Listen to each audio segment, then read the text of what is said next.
the title of the show is Stitch, and the reason I named it that way is because stitching to me means gathering diverse different materials and then make them into a piece of quilt that we can use and we can remember and commemorate our experiences. So for me, it's kind of what I want to do today. Is that okay? Oh. Good. So my name is Lai Sun Kin. I own and run this gallery, Lai Sun Kin, based in Boston. So for the exhibition that we have in real life, IRL,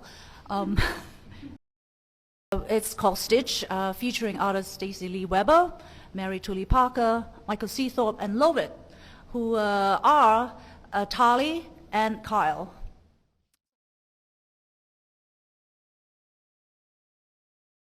My name is Stacy Lee Weber. I made the 6 pieces of embroidery over paper money over there.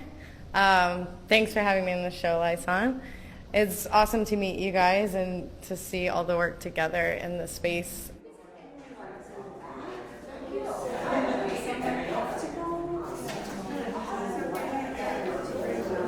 So the work is inspired by sort of deconstructing or reconstructing these portraits that we see on our money and are so familiar with, that we think we might know the history of these people, such as Abraham Lincoln, Thomas Jefferson, you know, and having fun with it mostly. I mean, I hope people see them and laugh, and they're lighthearted, like trying to imagine what these people might go to a Halloween party and dress up as. And I've done like a big piece with all different costumes. And this installation specifically is like broken down into colors, just having fun with the rainbow and playing with like costume colors. So I think the fun of stitching comes from the origins of me is that I was trained as a jeweler, so working very small. I had a job making wedding bands and engagement rings for many years. So if you think of like setting diamonds on that scale, and embroidery comes naturally to me because it is so detailed like that. And in the beginning of making embroidered pieces, I was stitching like sort of lines on a $1 bill, just line patterns, and trying to put labor into a dollar bill to increase its value.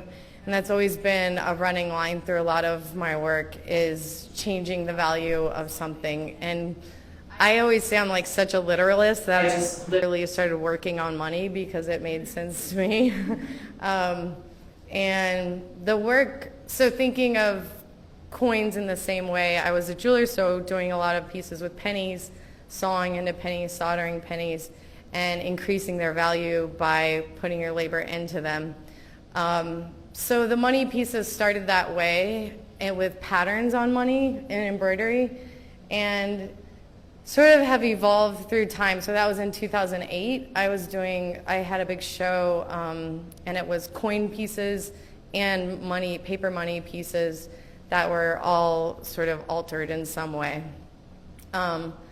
More recently, the insurrection happened, and I started to get really like angry, I guess would be the best word. And I was doing a lot of fires, like embroidering fires on money, and fences on like building. The back of the money is a lot of buildings. The Capitol's on the back of the 50.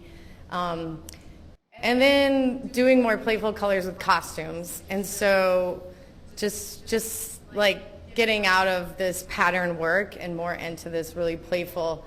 And it just really is fun to see viewers come to it and laugh, and not label reading so much, just kind of having fun with the piece, interacting. There's so many conversations.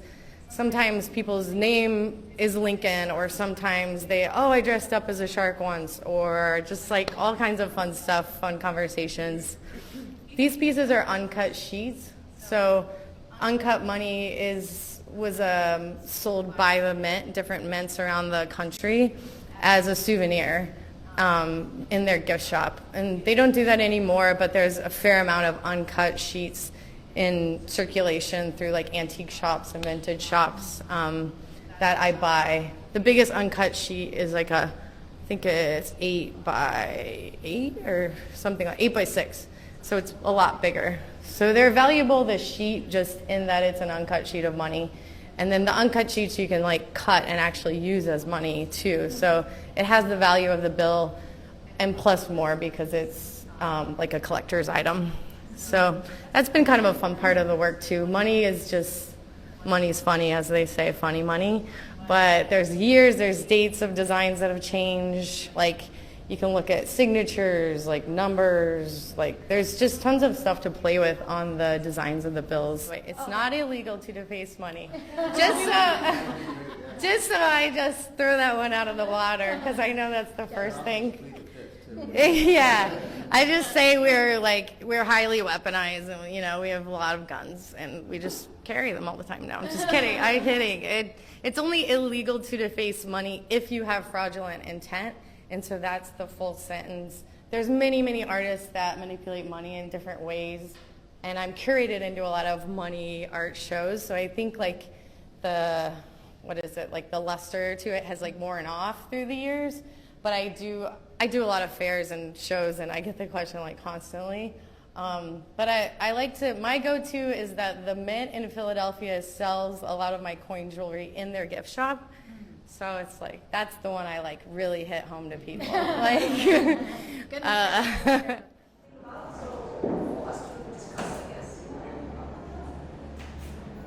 Hi. Mary Julie Parker, the hooker. Let's just get that out of the way. So I guess the main thing people wonder is what the heck is that over there? A lot of people think it's weaving, which is it's not really. It's actually a traditional American folk art from the mid 19th century, like when the burlap feed sacks came into use in the mid 1800s. The women would just use that as a foundation and take like a piece of charred wood from their fireplace and draw like their chicken and make like a rug to put on the floor in front of the fireplace, or to actually like the first rugs were bed rugs, so they actually put them on their beds because they're very heavy and very warm. So it's like a very practical tradition. There's a lot of other like rug making techniques, especially now. Like everything is electrified. So there's like punch hooking, which uses a yarn and a different. My rug hooking just uses a backing, a hook with like a wooden handle and a little. It was originally a wooden handle with a bent nail stuck into it, and then cut pieces of fabric. So you can cut it with the scissors. You can buy fabric from the Goodwill. It's like your basic reuse, recycle, be practical, make something that you can use or your family can use. And meanwhile, put like a little piece of yourself, like your chicken in it, or, like your, things that mean something to you. And that's what a lot of the really traditional hooked rugs are about, like just scenes from their daily lives. And unfortunately, they didn't last very long because they were like rugs. So, but anyway, so I have always done I'm like a total fiber person. Like I was doing, embroidery by the time I was 10, and like knitting scarves in junior high. And I just love the tactile making something, and I did, knitting, crocheting, weaving, bargello, any kind of needlework, and then spinning, weaving, sort of went into there, and then finally stumbled upon rug hooking, which just like, I just was completely hooked.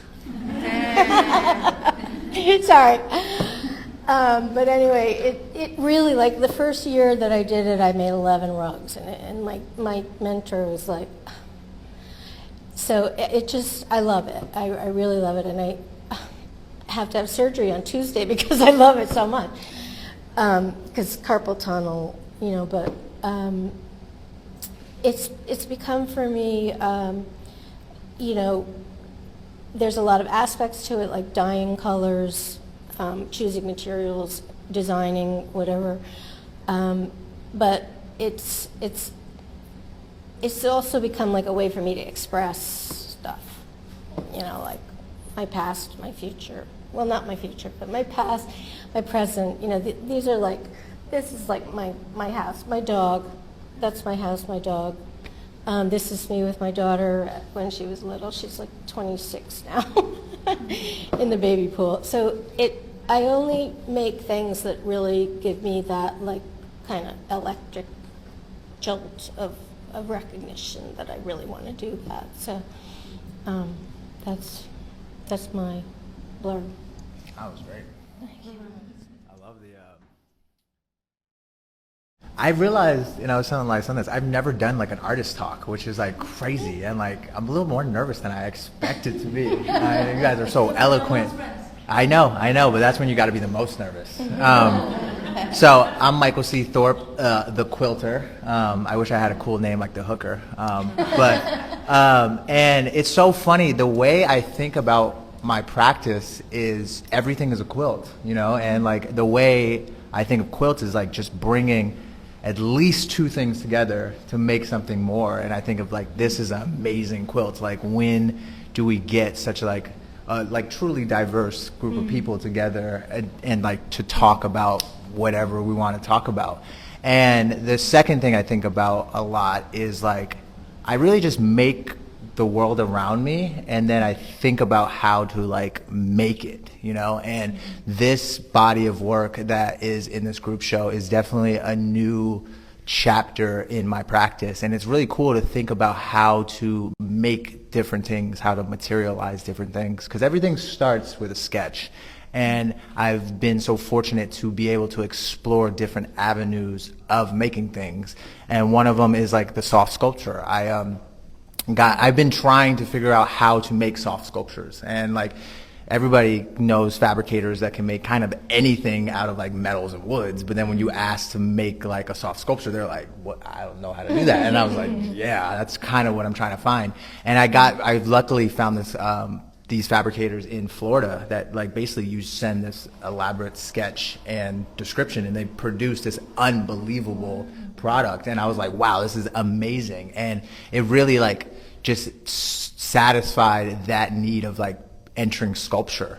And then to take it from that, like really like that everybody can recognize, to the absolute extreme of what a soft sculpture could be. And I remember literally getting this bag of batting from my aunt, and it was in my studio, and I kept looking at it, and I was like, man, that is like really cool, but like obviously never broke into it. And then I was like, this itself is a soft sculpture. And it's like thinking about, like, obviously everybody here is pushing what the idea of art is. And obviously we have grown up if we've grown up in the Northeast, it's like very academic. It's very like painting, sculptor is like what our art is like supposed to be. It's like Yale's, the RISDs, all these things. But then you get these group of people that are like, no, there's other things in art. And I think that's what's amazing, and that's what I like always applaud Lai Sun to doing, especially in Boston, being like, I'm going to show other things that are art. And so that constantly was in my head, like working with people like Lou Jones, who also throws out things like, what is art? Like also fighting that good fight of like, there's so many other things. And I think that was a big thing that I thought about for this show specifically, because it's more of a group show, more of like, let's like have fun with it. And so then going from those two things to those, all the way over here in this corner is two other works that really was so exciting to go after. One being like working on a shirt, which is like a textile. Like I'm opening the idea of what can I work on, and literally having probably like all of us too many clothes, I was like, wait, I could donate them, or I can just work on top of them. I actually went to a recent show of Basquiat's in New York, which is phenomenal. Everybody should go check it out. And it was just like, it dawned on me that brother just worked on everything. Like he painted on whatever there was. And I was like, wait a minute, I could do that with quilting. I just got to be a textile. And so that really brought me to this piece and the jersey over there. And it was such a like it blew my mind really to be like, oh, I can kind of work on anything that's a textile, anything that I can like puncture a hole in and it will stay. I was like, that is amazing. And to the final thing that actually brought me back to where I started in art, and when I went to school, I studied photography, and I was just like, it wasn't really the thing that really got me going, but then it was so fascinating to revisit photography and understand that like canvas is a form of a textile, and being able to print on canvas, you are printing on canvas and then you're quilting over it. And I was like, I was thinking about like, I haven't really seen that many painters just like paint over things other than Basquiat, and there's probably so many of them that I just don't know about. And it dawned on me that I was like, oh my God, I can just quilt over canvas. And like, that was the final like thing that I've done for the show, which was so exciting. And it's like constantly finding new starting points in the art process has been so fascinating to me, because like obviously I'm never gonna not make traditional quilts like you see back there. And it was so fascinating to just start with a traditional quilt and then go all the way to something that you start with from printing on. And the last thing I want to say is the new thing that I found was so satisfying is like thinking about like how to depict the world around me. And that's why I love this piece, where it's an older piece. I think I started it maybe 2-3 years ago, and it was so interesting that like I just like everybody can recognize those as like humans, but like it's like so awesome to be like, but they're kind of human, but then you're still recognizing them as humans. And that like grounding was so like liberating to be like, I can be as abstract as I want and as real as I want. And like that like whole like thing in like art has been like the super exciting thing now, is just like new starting points and just like having this scale of like, oh, I'm going to be abstract today. I'm going to be really tight today. I'm going to be like, oh, no, I want to start from an actual photograph. No, I'm going to just work off a photograph. And it was like all these so exciting things of just like all these new avenues in art. And before I just go on for like 35 minutes, I'm going to stop there. So it's so cool to like have that and honestly speak about it. I haven't done it, so. Awesome. Pass to excitement here. So we're Lovid, and we're signalers, I think. Yeah. in this, I knew you would have a good spectrum. So we work a lot with the signal, the communication as the core of our work, and the actual materials used are appropriate for the piece, but we're not tied into them. So a lot of what Michael was saying about being able to work across multiple different mediums is really important for us. And all of our work begins with signals, analog signals that we generate with equipment that we've built, and then goes from there, and then incorporates other elements of environmental signals, natural signals from the world, people's other communications between themselves, and other types of interactions. So, and we have the work here on this wall. And so we work within the digital media moving image space, and different practices that are within the kind of object-based visual arts, and a lot of it with kind of traditions of crafts and fabric. A couple of things about the process is that all the fabric we use are all patterns and images that we design with these kind of video signal-based instruments, just kind of like sometimes like tapping into, decades of recordings and digital imagery. So we really have this connection from kind of draw this trajectory from handmade instruments and relationship with technological instruments and research and all the stuff that Kyle mentioned, all the way to the handmade relationship with the materials through sewing, stitching, beading, and embroidery in this collection. So there is this a long relationship and intimacy with every material, every color, everything you see. And we have kind of this idea of the expanded studio practice that's really about kind of this ownership and connection with each element in the work. So these pieces generally the handwork, the stitching, and the beading, as Tali has done that for these pieces. There's other elements, some of them involve transferring or other processes that either we have other people do or some of which we've done ourselves. And there's some photographs, there's some photographic images in these that involve another device. This one was built by a friend of ours, Douglas Repetto. So different elements call for different, because we work across a number of different methods, basically different parts call for different types of work. And all the videos that are, the colors, the patterns were made collaboratively, really, with, cause engineering and are sitting together in a studio and composing something. One other aspect that I want to maybe mention is, so we started working with, we've been working together for like over 20 years now as Lovid, and the identity of what is Lovid and the work that we do continues to evolve. For the first decade or so, we were primarily doing live video performances. We've kept saying how we used to come to Boston all the time for shows and the kind of performance space. And so in the kind of early days, we would incorporate fabric work into kind of costumes, things that we would wear in performances and installation. So it was always this relationship to the at the time, it was expanding from the screen, because the work was a lot of times screen-based, to the body. So we used dye sublimation. I didn't mention that yet, as a process, which is a way to. There's actually, Kyle can talk about this piece that we dye subbed ourselves, and I kind of make that distinction between dye sublimation to printing, because actually it's a dyeing process. So you print on a kind of a transferable paper, and then through a heat transfer, the inks, you see, it's the ink gets infused into the threads. So in the beginning, we wanted to have this feeling of the video imagery expands into the body, and putting the fabric work was the kind of costumes was a great way to do it. Now, kind of jumping into a piece like that, and I was talking to Alexandra about the installation, like, oh, could we have put a video? Could we have put some media? Yes, but what I really love is that when you exhibit a work of art that is textile based, and I think even for Noah, if you wouldn't hear me say it, you would kind of recognize that there's a digital content in it.